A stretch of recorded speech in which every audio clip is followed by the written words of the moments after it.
Vous avez été trompé. Dès le tout premier jour, lorsque vous avez ouvert un manuel d'histoire ou vu une belle carte postale avec des gondoles, on nous a menti toute notre vie à propos de Venise.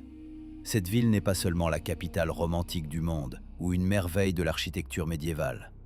C'est un lieu de crime, un lieu de falsification d'ingénierie gigantesque, effrontée et cynique, dont l'ampleur fait dresser les cheveux sur la tête. Réfléchissez un instant. Arrêtez-vous simplement et réfléchissez.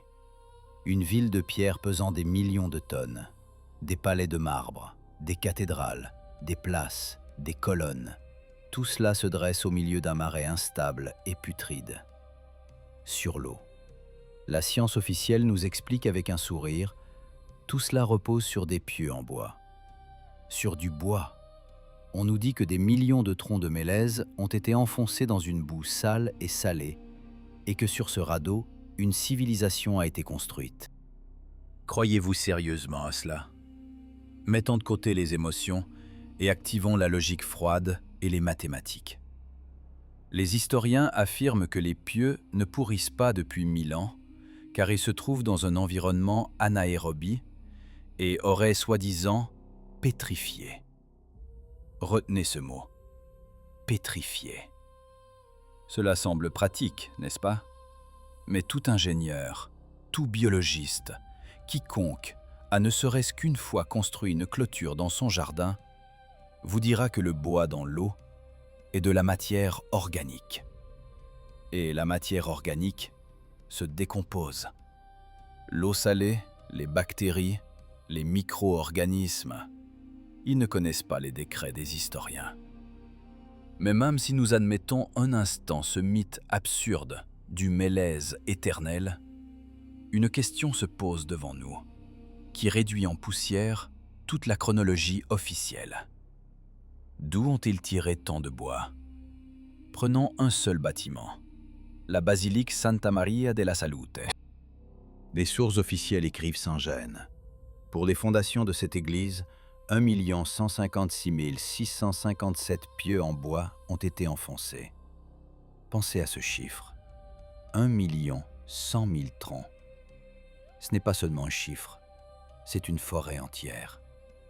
Pour obtenir une telle quantité de bois d'œuvre, il faut abattre d'énormes massifs forestiers.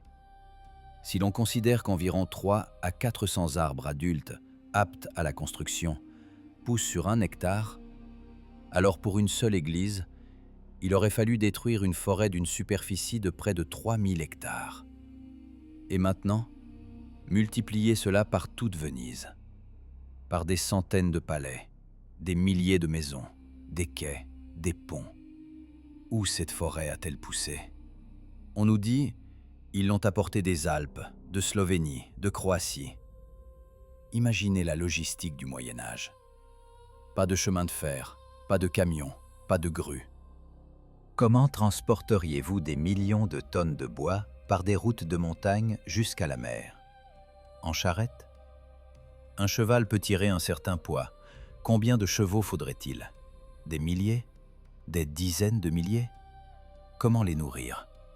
Qui a organisé cette livraison? Ce n'est pas une simple construction, c'est une opération logistique du niveau d'une corporation mondiale moderne. Mais on nous dit que c'était l'œuvre de personnes à moitié illettrées en sabots, fuyant les barbares. Allons plus loin. La technologie d'enfoncement. Avez-vous déjà vu comment on enfonce des pieux aujourd'hui? C'est fait par des marteaux-pilons diesel géants. Et comment cela se faisait-il à l'époque? Manuellement? Avec une masse? Admettons. Faisons le calcul. Pour enfoncer manuellement un pieu dans un sol visqueux à la profondeur requise, une équipe d'hommes robustes a besoin d'au moins 1 heure, voire plus, compte tenu de la résistance du sol et du nivellement. Il y a 24 heures dans une journée. Même en travaillant 24 heures sur 24, sans sommeil ni nourriture, une équipe enfoncerait 24 pieux.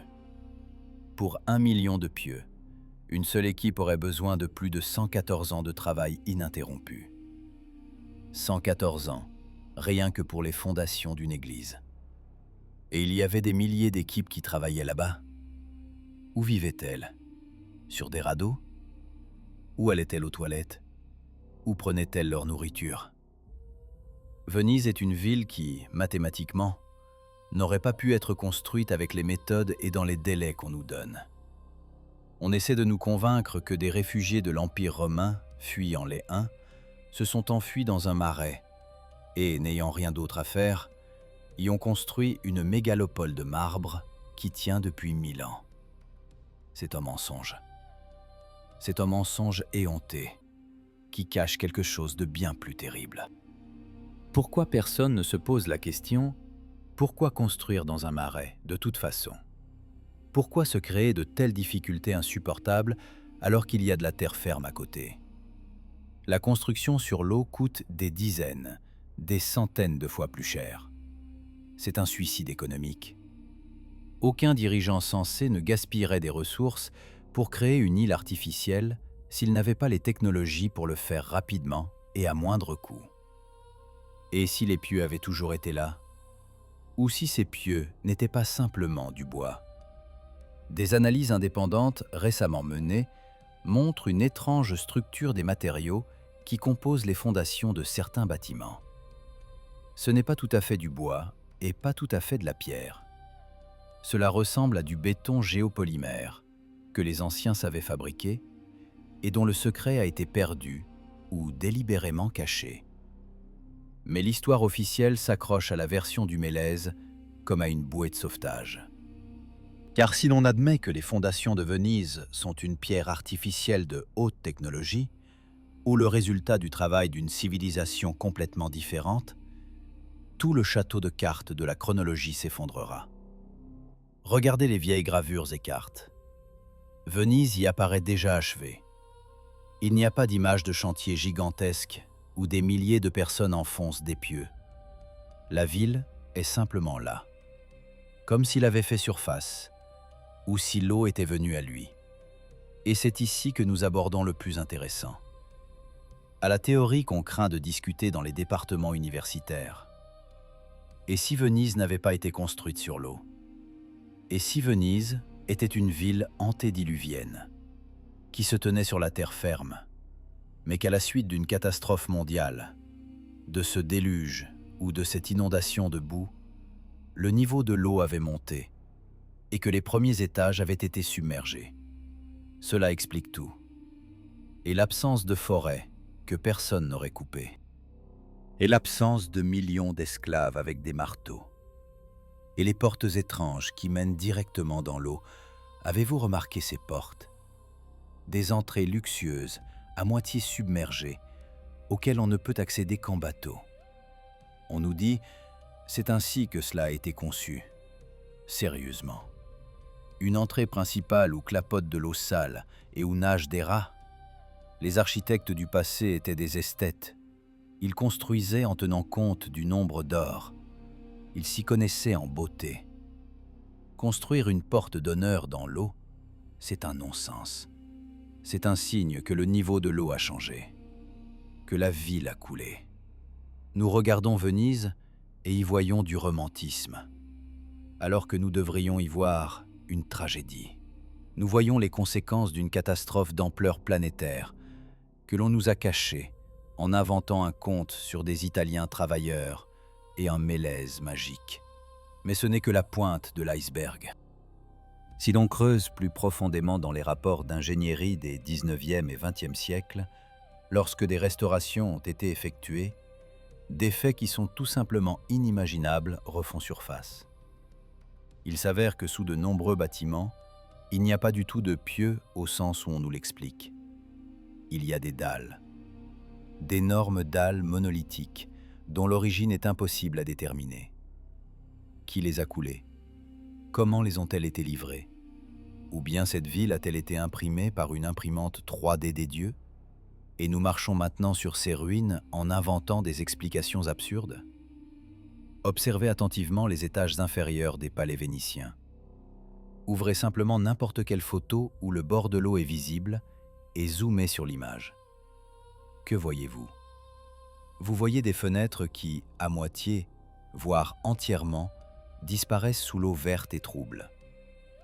Vous voyez des embrasures de portes, dont les seuils sont léchés par les vagues. On essaie de nous convaincre que c'est une conception si géniale des architectes du passé. Soi-disant, les Vénitiens, ces grands maîtres, construisaient délibérément les premiers étages de manière à ce qu'ils soient constamment inondés. On nous dit que ce sont des portes d'eau pour les bateaux, des entrées d'honneur pour les invités. Mais permettez-moi, tout constructeur, même le plus inexpérimenté, sait que l'eau est l'ennemi principal de la pierre et de la brique. L'absorption capillaire de l'humidité détruit la maçonnerie en quelques décennies.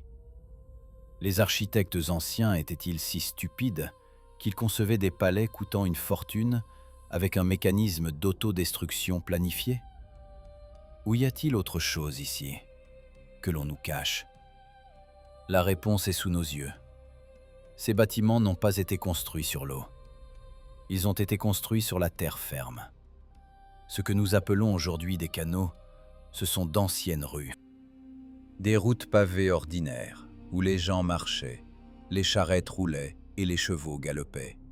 Le Grand Canal n'est pas un bras de mer naturel. C'est une large avenue centrale d'une ancienne mégalopole qui s'est retrouvée inondée. Si l'on accepte cette version, toutes les absurdités architecturales disparaissent instantanément. Les fenêtres des premiers étages deviennent des fenêtres normales, par lesquelles la lumière du soleil pénétrait dans les pièces, et non une boue fétide. Les portes deviennent des entrées normales depuis la rue. Venise est un exemple classique, un cas d'école, d'une ville ayant subi une élévation catastrophique du niveau de l'eau ou un affaissement brutal d'une partie du continent. Mais l'histoire officielle refuse de le reconnaître, car il faudrait alors réécrire la chronologie et admettre le fait d'un cataclysme mondial très récent. Parlons des matériaux et de la logistique qui feraient bouillir le cerveau de n'importe quel ingénieur. Venise n'est pas seulement construite en briques, mais aussi en pierre d'Istrie.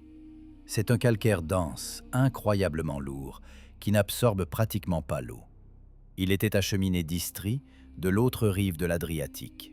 La distance par mer est de centaines de kilomètres. Encore une fois, sortons la calculatrice. Pour construire des quais gigantesques et revêtir des centaines de palais, des millions de tonnes de pierre ont été nécessaires. Des millions. Pensez au poids d'un seul bloc. Ce n'est pas une brique que l'on peut jeter à la main, ce sont des blocs de plusieurs tonnes. Comment les chargeaient-ils sur des voiliers médiévaux en bois? Avaient-ils des grues portuaires, l'hydraulique? Ou encore une fois les milliers d'esclaves et de cordes mythiques? Charger un bloc de plusieurs tonnes sur un navire instable est une tâche d'ingénierie de la plus haute complexité, même aujourd'hui. Un déplacement du centre de gravité de 10 cm et le navire chavire. Et il transportait cela par millions de tonnes. Sans perte, partant de tempêtes. Cela ressemble à un conte de fées. Mais le plus effrayant n'est même pas la pierre. Le plus effrayant, c'est l'assainissement. Vous êtes-vous déjà demandé où allaient les déchets humains dans une ville construite sur l'eau au Moyen Âge? La version officielle dit que tout était simplement déversé dans les canaux et que les marées emportaient la saleté vers la mer. Autrement dit, les Vénitiens vivaient littéralement sur une fosse d'aisance. Émanations, bactéries, peste, choléra. Les anciens architectes étaient-ils si stupides qu'ils concevaient des palais coûtant une fortune avec un mécanisme d'autodestruction planifié? Ou y a-t-il autre chose ici que l'on nous cache? La réponse est littéralement à la surface. Ces bâtiments n'ont pas été construits sur l'eau. Ils ont été construits sur la terre ferme. Ce que nous appelons aujourd'hui des canaux, ce sont d'anciennes rues. Des routes pavées ordinaires, où les gens marchaient, les charrettes roulaient et les chevaux galopaient. Le Grand Canal n'est pas un bras de mer naturel. C'est une large avenue centrale d'une ancienne mégalopole qui s'est retrouvée inondée. Si l'on accepte cette version, toutes les absurdités architecturales disparaissent instantanément. Les fenêtres des premiers étages deviennent des fenêtres normales, par lesquelles la lumière du soleil pénétrait dans les pièces, et non une boue fétide. Les portes deviennent des entrées normales depuis la rue. Venise est un exemple classique, un cas d'école, d'une ville ayant subi une élévation catastrophique du niveau de l'eau ou un affaissement brutal d'une partie du continent. Mais l'histoire officielle refuse de le reconnaître, parce qu'il faudrait alors réécrire la chronologie et admettre le fait d'un cataclysme mondial très récent. Parlons des matériaux et de la logistique qui feraient bouillir le cerveau de n'importe quel ingénieur. Venise est construite non seulement en briques, mais aussi en pierre d'Istrie. C'est un calcaire dense, incroyablement lourd, qui n'absorbe pratiquement pas l'eau. Il était acheminé d'Istrie, de l'autre rive de l'Adriatique. La distance par mer est de centaines de kilomètres. Encore une fois, sortons la calculatrice. Pour construire des quais gigantesques et revêtir des centaines de palais, des millions de tonnes de pierre ont été nécessaires. Des millions. Pensez au poids d'un seul bloc. Ce n'est pas une brique que l'on peut jeter à la main. Ce sont des blocs de plusieurs tonnes. Comment les chargeait-il sur des voiliers médiévaux en bois? Avait-il des grues portuaires? L'hydraulique? Ou encore une fois les milliers d'esclaves et de cordes mythiques? Charger un bloc de plusieurs tonnes sur un navire instable est une tâche d'ingénierie de la plus haute complexité, même aujourd'hui. Un déplacement du centre de gravité de 10 cm et le navire chavire. Et il transportait cela par millions de tonnes, sans perte, en conditions de tempête. Cela ressemble à un conte de fées. Mais le plus effrayant n'est même pas la pierre. Le plus effrayant, c'est l'assainissement. Vous êtes-vous déjà demandé où allaient les déchets humains dans une ville construite sur l'eau, au Moyen-Âge? La version officielle dit que tout était simplement déversé dans les canaux et que les marées emportaient la saleté vers la mer. Autrement dit, les Vénitiens vivaient littéralement sur une fosse d'aisance. Émanations, bactéries, peste, choléra. Dans de telles conditions, l'espérance de vie aurait dû être minimale et les épidémies ne se seraient pas arrêtées un seul jour. Mais Venise prospérait. Elle était un centre de mode, d'art et de luxe. La noblesse se promenait en velours, respirait la brise marine et ne se pinçait pas le nez à cause de la puanteur des immondices en putréfaction sous les fenêtres. C'est impossible si le système d'assainissement fonctionnait comme les historiens nous le disent. Il existe des schémas d'anciens tunnels et collecteurs sous Venise, dont les guides touristiques ne parlent pas. C'est un système hydrotechnique d'ingénierie extrêmement complexe, qui n'aurait pu fonctionner que si la ville avait été initialement construite sur la terre ferme. Lorsque l'eau a monté, le système a été perturbé, et la ville a dû être adaptée en urgence aux nouvelles conditions de survie. Ces fameux pieux dont on nous parle comme des fondations n'était peut-être qu'une tentative de renforcer des bâtiments déjà existants qui commençaient à s'affaisser dans un sol détrempé. Ce n'était pas une grande construction à partir de zéro, mais une opération de sauvetage de grande envergure. Une tentative de préserver les vestiges d'une civilisation qui disparaissait sous l'eau, sous les yeux de descendants stupéfaits. Et voici un autre fait qui ébranle la vision officielle du monde. L'eau potable. Venise n'a pas de source naturelle d'eau douce. Tout autour, c'est une lagune salée. D'où les 200 000 habitants tiraient-ils leur eau? On nous montre de beaux puits en pierre sur les places et on nous dit « ce sont des citernes pour la collecte d'eau de pluie ». Soi-disant, sous chaque place, un énorme réservoir rempli de sable pour la filtration est creusé. Cela semble ingénieux, mais avez-vous déjà essayé d'abreuver une mégalopole avec de l'eau de pluie? Les volumes de consommation sont énormes. Boissons, cuisine, lessive, besoins industriels des souffleurs de verre et des teinturiers. Les pluies sont abondantes en Italie, mais les sécheresses sont régulières. Faire dépendre l'existence d'un empire commercial des caprices de la météo, c'est un suicide stratégique. Aucun dirigeant sensé n'aurait pris un tel risque en construisant sa capitale. Les puits vénitiens ne sont pas de simples collecteurs de pluie. Ce sont les sorties d'un système incroyablement complexe, peut-être artésien, dont les technologies ont été perdues ou bloquées par une catastrophe. Ou bien ce sont les vestiges de l'infrastructure de l'époque où la ville faisait partie du continent et avait accès à des aqueducs. Nous ne voyons que la pointe de l'iceberg, les têtes de puits en pierre décorées, et inventons des explications primitives à leur fonction.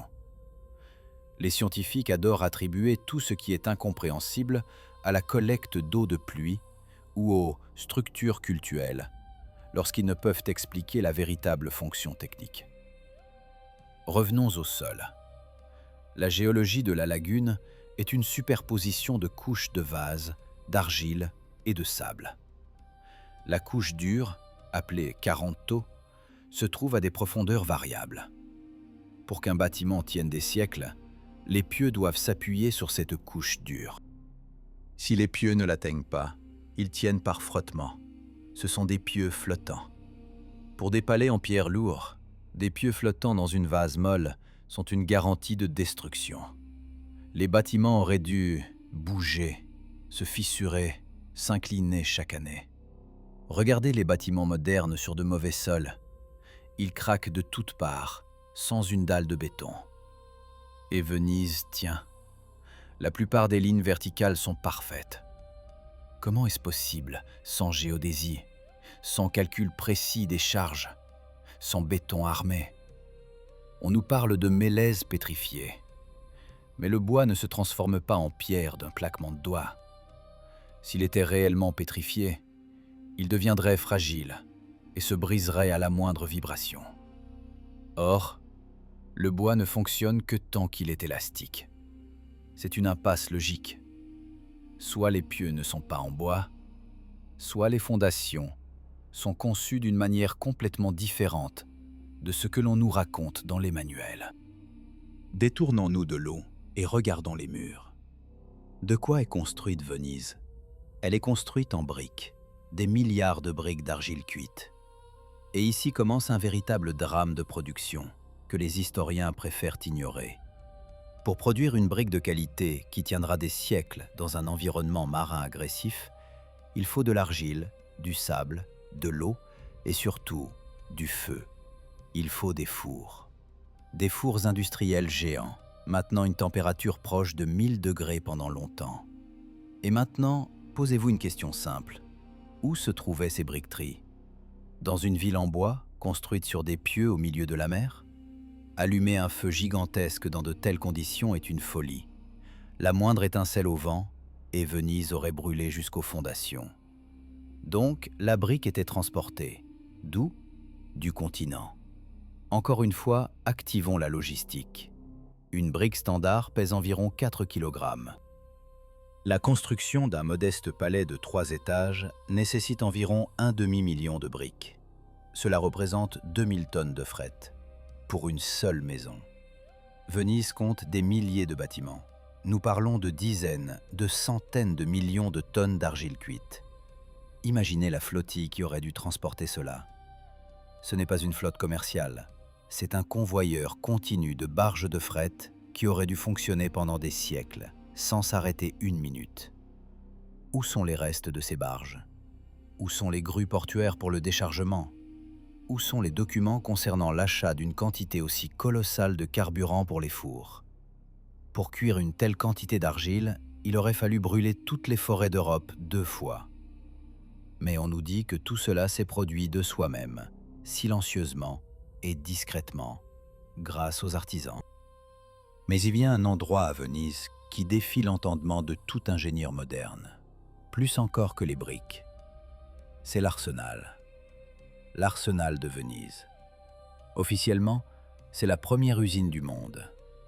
On nous raconte qu'à son apogée, 16 000 personnes y travaillaient et qu'ils assemblaient une galère prête à l'emploi en une journée. Réfléchissez, un jour, un navire de guerre. Même Henry Ford, avec sa chaîne de montage au XXe siècle, aurait envié une telle productivité. Assembler une structure d'ingénierie extrêmement complexe en bois, l'équiper de voiles, de canons, de gréements en 24 heures. Manuellement, sans électricité, sans outils pneumatiques, sans machines à commande numérique, c'est techniquement impossible.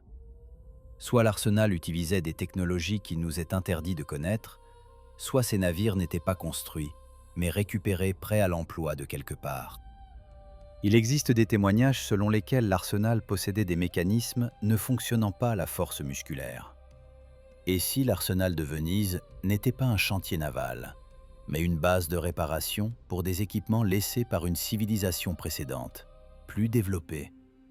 Des équipements que les nouveaux maîtres de la vie se contentaient de réparer et d'utiliser pour leurs besoins, jusqu'à épuisement des ressources. Cela explique leur domination maritime. Ils n'étaient pas des navigateurs géniaux, ils ont simplement trouvé le garage des dieux et ont réussi à démarrer quelques machines. Et c'est ici que nous abordons le paradoxe démographique qu'il est impossible d'expliquer dans le cadre du programme scolaire. L'histoire de Venise, et de l'Europe en général, regorge de mentions d'épidémies de peste monstrueuses. La peste noire décimait la moitié de la population des villes. On nous dit que les rues étaient jonchées de cadavres et qu'il n'y avait personne pour enterrer les morts. Et puis, littéralement quelques dizaines d'années après un nouveau fléau, nous assistons à une croissance explosive de la construction. Qui construisait? Qui engendrait de nouveaux ouvriers? Une femme peut donner naissance à un enfant par an. Pour en faire un maçon ou un constructeur naval, il faut encore 15 à 20 ans. La ressource humaine se reconstitue extrêmement lentement. La démographie ne correspond pas au volume de travaux réalisés. Après une perte catastrophique de population, une période de déclin, de ruine et de désolation aurait dû s'installer pour des siècles. Et nous voyons la renaissance, la résurgence, l'essor des arts et de l'architecture. C'est contre nature. C'est comme si, après une guerre nucléaire, des mutants survivants commençaient soudainement à construire des gratte-ciel en verre et en béton. D'où venaient ces gens? Ou n'étaient-ils pas tout à fait humains? Il existe une théorie effrayante selon laquelle la population a été artificiellement reconstituée. Souvenez-vous des étranges peintures de cette époque, où sont représentés de nombreux nourrissons, littéralement élevés dans des capsules ou des récipients, ou trouvés dans des choux. Ce n'est pas qu'une métaphore. Et si, après une catastrophe mondiale qui a détruit la civilisation précédente, les nouveaux maîtres avaient utilisé des technologies de clonage ou d'incubation pour repeupler rapidement les villes vides de main-d'œuvre? Cela explique pourquoi l'histoire nous semble si courte et fragmentée. Nous, en tant qu'espèce, avons été relancés très récemment. Nous sommes les descendants de ceux qui ont été conçus en éprouvette pour entretenir l'infrastructure survivante. Nous regardons les masques vénitiens et pensons que c'est un carnaval. Et si le masque était un symbole d'anonymat?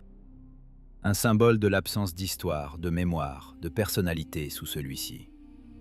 La noblesse vénitienne, la soi-disant aristocratie noire, s'est toujours tenue à l'écart. Ils possédaient des connaissances inaccessibles à la populace. Ils connaissaient les secrets de la navigation, de la banque, de la production de verres et de miroirs. À propos, parlons du verre. Le verre de Murano. Ce ne sont pas de simples petits vases, ce sont des technologies d'optique. Des lentilles, des miroirs, des matériaux transparents d'une pureté extrême. À l'époque où le reste du monde buvait soi-disant dans des tasses en argile, à Venise on fabriquait des lentilles parfaites. Dans quel but? Seulement pour des lunettes? Ou pour des télescopes, des instruments géodésiques et peut-être des armes laser? Les secrets des souffleurs de verre étaient gardés sous peine de mort. Pourquoi? Parce que ce n'était pas un secret commercial, mais le secret de l'origine des technologies. C'étaient des fragments de connaissances des anciens qu'il fallait préserver à tout prix. Venise ressemble à un gigantesque entrepôt d'artefacts rescapés. Une ville-musée que les barbares ont conquise et se sont appropriés sa grandeur. Regardez les sculptures. Des voiles de marbre, des dentelles d'une finesse extrême, sculptées dans la pierre, des muscles, des veines. Les machines modernes ont du mal à reproduire cela. Et on nous dit que c'était l'œuvre d'un maître avec un ciseau et un marteau. Avez-vous déjà essayé de frapper du marbre avec un marteau? Un seul faux mouvement, et tout se brisera. Faire une voile de pierre à la main est impossible. C'est soit du moulage, soit du fraisage 3D, soit un ramollissement de la pierre par un rayonnement inconnu. Mais admettre cela, c'est admettre que nous avons régressé et non évolué. L'histoire officielle est un paravent. Elle vise à dissimuler le fait que nous vivons sur les ruines d'un monde qui était 1000 fois plus complexe et plus parfait que le nôtre. Nous sommes comme des enfants qui ont trouvé la télécommande d'une centrale nucléaire et l'utilisent pour casser des noix. Venise est cette télécommande. Et elle sombre lentement, emportant avec elle la vérité. Ou bien est-elle volontairement coulée? Car tant que ces murs subsistent, nous avons la preuve du mensonge. Dès qu'ils auront disparu sous l'eau, les preuves disparaîtront au sens littéral. Et personne ne pourra plus prouver que les pieux ne pourrissent pas, parce que ce n'est pas du mélèze, mais parce que ce n'est pas du bois du tout. Souvenez-vous de l'effondrement du Campanile en 1902. Il ne s'est pas incliné, ne s'est pas affaissé.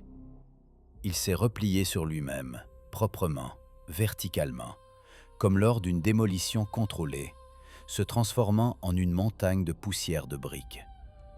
Étrange pour un bâtiment qui aurait soi-disant simplement vieilli, n'est-ce pas? Et si on l'avait délibérément détruit?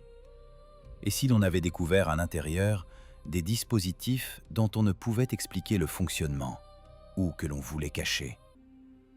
Après cela, il a été rapidement reconstruit, à l'identique, mais peut-être déjà sans son contenu.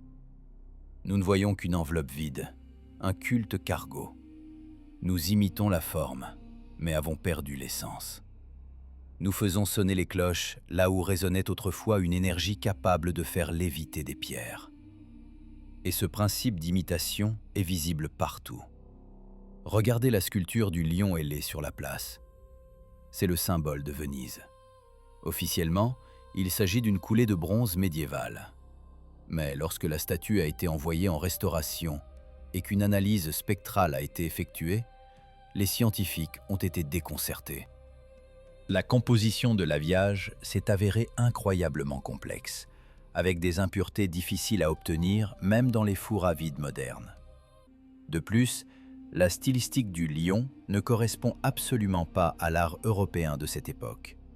C'est une chimère. C'est une bête biomécanique, ressemblant davantage aux machines de l'ancienne Assyrie ou de la Chine qu'à l'œuvre d'un maître italien. Il existe une version selon laquelle ce n'est pas une statue, mais un mécanisme pétrifié ou métallisé.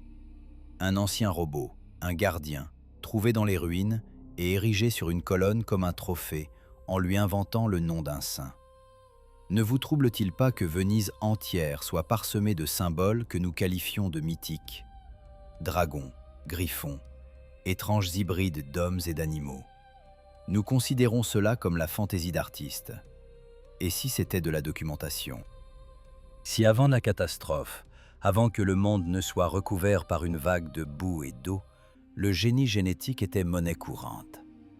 Si ces créatures vivaient réellement parmi les hommes ou avaient été créées par eux comme serviteurs. Alors Venise se transforme, passant d'une ville romantique à un laboratoire de généticiens fous dont les conséquences des expériences ont été emportées par le déluge. Et c'est ici qu'entre en scène la supposition la plus effrayante. Pourquoi Venise sombre-t-elle? On nous dit réchauffement climatique, prélèvement d'eau des puits artésiens. Absurdité. La ville sombre, parce que le mécanisme qui la maintenait à flot, qu'il s'agisse d'antigravité, d'un coussin vibratoire ou d'une autre technologie oubliée, a cessé de fonctionner. La batterie est à plat, l'énergie a disparu. Et la lourde masse de pierre a commencé à obéir aux lois de la physique brute, s'enfonçant dans la vase. Ces mêmes pieux que les historiens nous jettent à la figure n'étaient peut-être que de simples électrodes de mise à la terre ou des tiges de stabilisation et non des structures porteuses. Qui a dit que Venise est ce que nous voyons au-dessus de l'eau? Rappelez-vous comment sont construits les gratte-ciels modernes. La partie souterraine n'est souvent pas inférieure en taille à la partie aérienne. Si Venise est la cime d'une mégalopole antédiluvienne, alors sous l'eau sont cachés des étages, des rues, des tunnels. Là, Dans l'obscurité et la vase se trouvent les réponses à toutes les questions. Là se trouvent de véritables fondations qui ne pourrissent pas, car elles ne sont pas faites de bois. On peut y trouver des bibliothèques conservées, des salles avec de la technologie, des dépôts de matériel génétique. C'est pourquoi il nous est interdit de plonger dans les canaux. Pas à cause de la saleté, ni du mouvement des bateaux à moteur, mais parce que n'importe quel plongeur avec une bonne lampe de poche pourrait voir ce qui détruirait l'histoire officielle en une seconde. Il verrait que les murs ne descendent pas de 2 mètres, mais de 20, 50, 100. Que les fenêtres se prolongent dans l'abîme, que la ville ne repose pas sur le fond, elle pousse du fond, comme un récif corallien, créé par une intention intelligente. Cette pensée donne froid dans le dos. Nous vivons dans un monde de mensonges totaux.